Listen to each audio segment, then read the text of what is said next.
안녕하십니까, 김일학 교수입니다. 오늘은 여러분들이 왜 교회에 출석하고 예배를 드리고 다니는지에 대해서 말씀을 함께 나누어 보려고 합니다. 다시 말씀드리지만 왜 여러분들은 교회에 다니십니까? 여러분은 교회에 몸을 담고 있다는 사실만으로 안심하고 있지는 않습니까? 교회에 다닌다는 사실만으로 안심하고 있다면은 그때가 가장 위험한 때입니다. 예수님은 무화과 나무를 보시고 열매 없이 잎사귀만 무성한 나무를 보고 저주하시지 않았습니까? 오늘 우리의 신앙도 마찬가지로 잎만 무성한 무화과 나무와 같은 경우가 너무나 많이 있는 걸 보기 때문에 이런 말씀을 드리는 것입니다. 하나님은 마음을 찢고 돌이킴 없이 요란하게 바쁜 헌신을 하지만 열매 없는 외적인 신앙 행위를 기뻐하지 않으십니다. 요엘서에서 보면은 울며 마음을 다하여 주님께 돌아오라고 간곡한 간청의 말씀을 하고 계십니다. 진짜 신앙은 회개의 자리에서 시작됨을 누차에 걸쳐서 여러분들에게 말씀드렸습니다. 세상과 어울려 살아가는 신앙을 하나님은 달갑게 여기지 않으시고 가정스럽게 보십니다. 하나님은 매일의 삶 속에서 우리의 모든 삶이 하나님을 예배하길 원하십니다. 겉으로는 경건한 척하고 거룩한 척하고 신실한 믿음의 사람인 것처럼 포장하고 우월감으로 다른 사람을 판단하고 정죄하고 있지는 않습니까? 주일 아침에만 교회에 다닌다고 천국에 간다고 믿고 있지는 않느냐 말입니다. 또 자신을 내려놓고 섬기는 마음으로 겸손하고 온유한 마음으로 자신을 돌아보아 자기 자신을 죽이고 자기 자신을 부인하고 있지는 않습니까?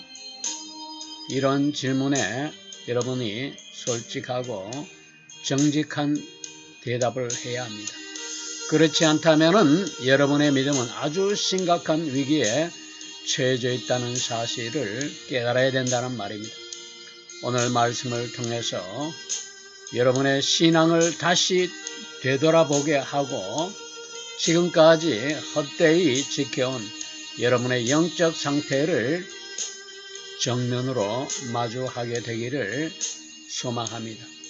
일요일마다 깔끔하고 깨끗한 옷을 갈아입고 말끔한 옷차림으로 교회 예배에 참석하기 위해 집을 나서는 발걸음 속에 솔직히 하나님을 향한 갈망이 있었는지 또 가슴을 찢는 심정으로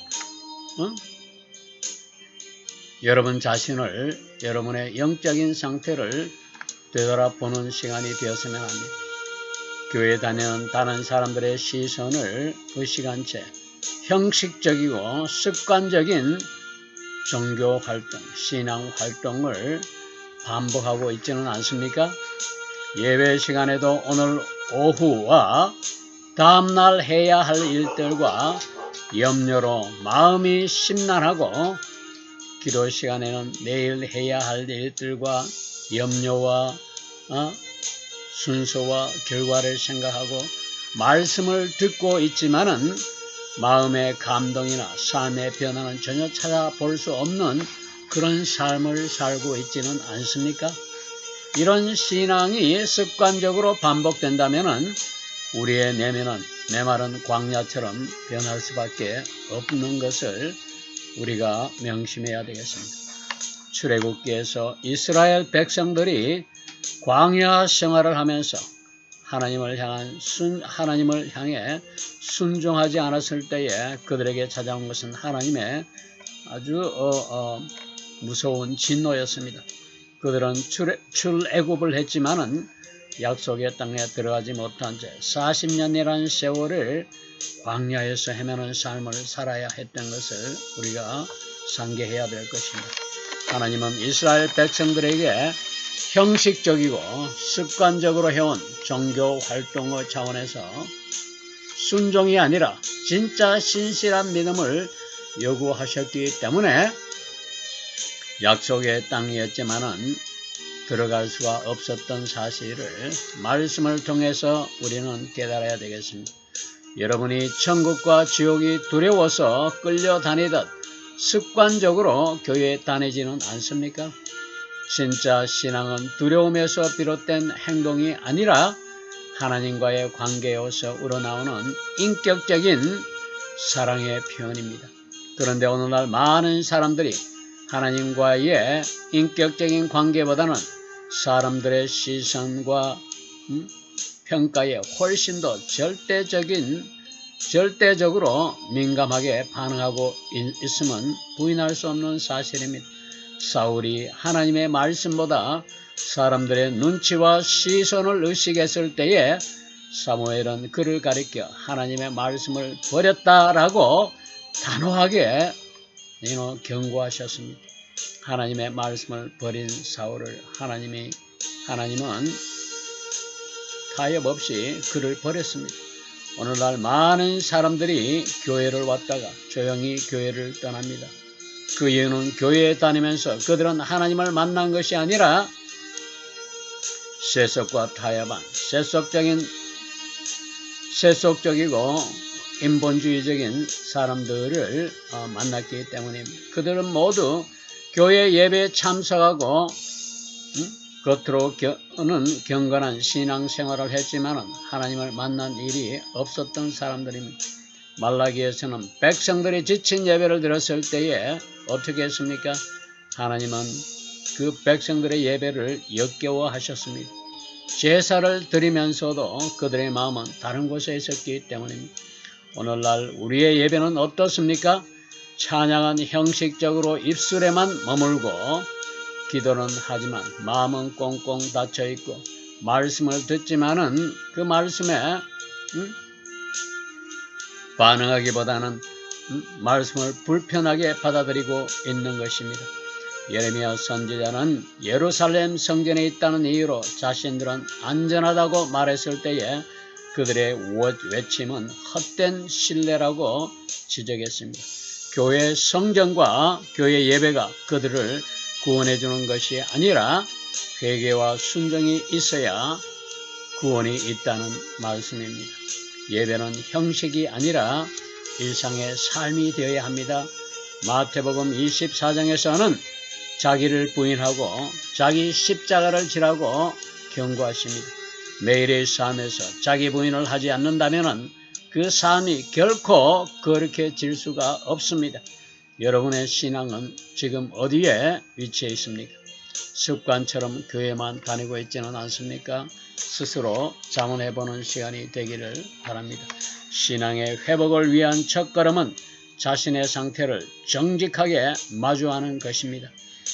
거짓과 윗선을 벗어버리고 진심으로 하나님 앞에 나아가야 합니다. 시편 119편에서는 상한 심령을 하나님은 멸시치 않는다라고 말씀하십니다. 무너진 심령, 상한 심령, 진실된 고백이 하나님 앞에 나아갈 수 있다는 이야기. 하나님은 외식적인 신앙에 고개를 돌리시고 침묵하시는 분입니다.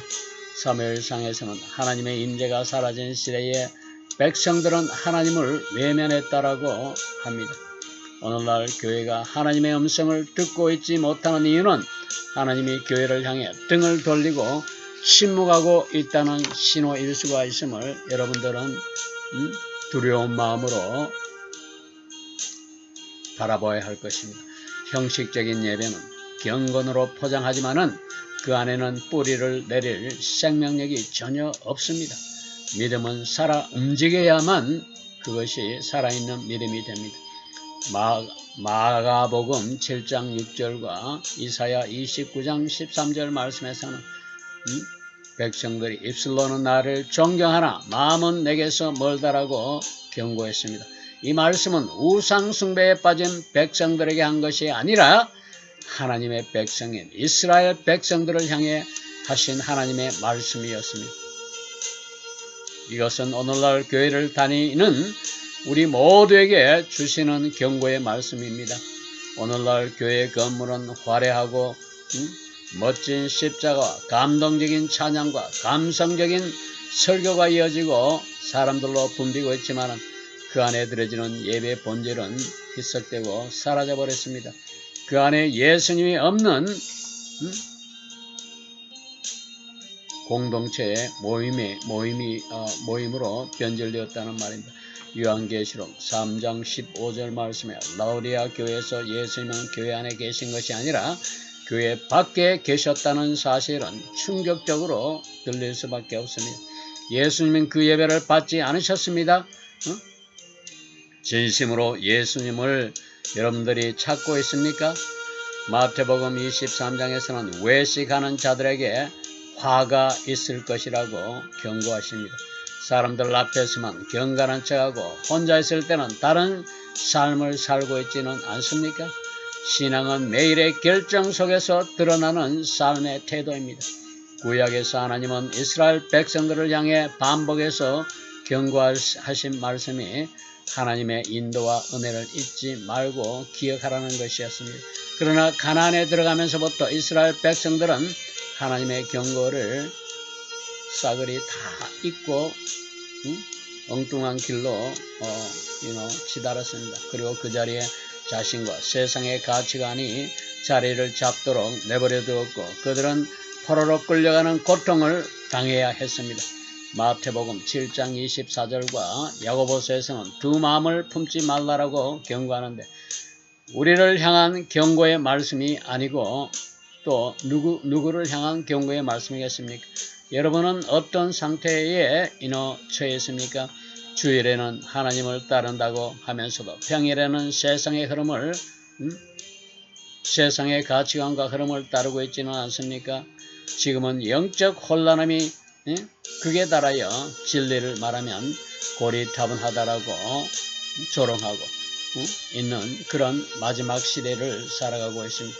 고린도전서에는 믿음 안에 있는지 자신을 확증하라고 하지 않습니까?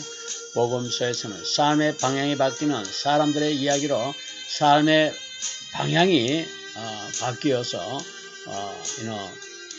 변화된 삶을 살았던 그런 사람들의 이야기로 가득합니다. 세리였던 마태를 생각해 보세요. 여인의 향기로운 옥합이며 사마리아 여인이며 이들의 삶은 예수님을 만난 순간부터 삶의 모든 방향이 완전히 변화되고 바뀌어 버렸습니다. 신앙은 순간의 감정이 아니라 삶의 방향이 온전히 바뀌는 전환입니다. 사드락과 메삭과 아벳느고 그리고 다니엘과 같이 진짜 신앙은 편안하고 안락한 길을 선택하지 않으며 세상과의 충돌을 기꺼이 도전으로 받아들이고 피하지 않습니다. 이제는 더 이상 우리 모두가 미루지 말고 결단하고 우리의 삶이 전적으로 하나님을 향한 예배가 되어 신앙되는 그런 신앙으로 삶을 살아내야 할 때가 아닌가 하는 생각을 다시 하는 시간이 되었습니다. 오늘 말씀을 통해서 여러분의 삶을 되돌이키는 그런 은혜가 있기를 예수 그리스도의 이름으로 축복합니다.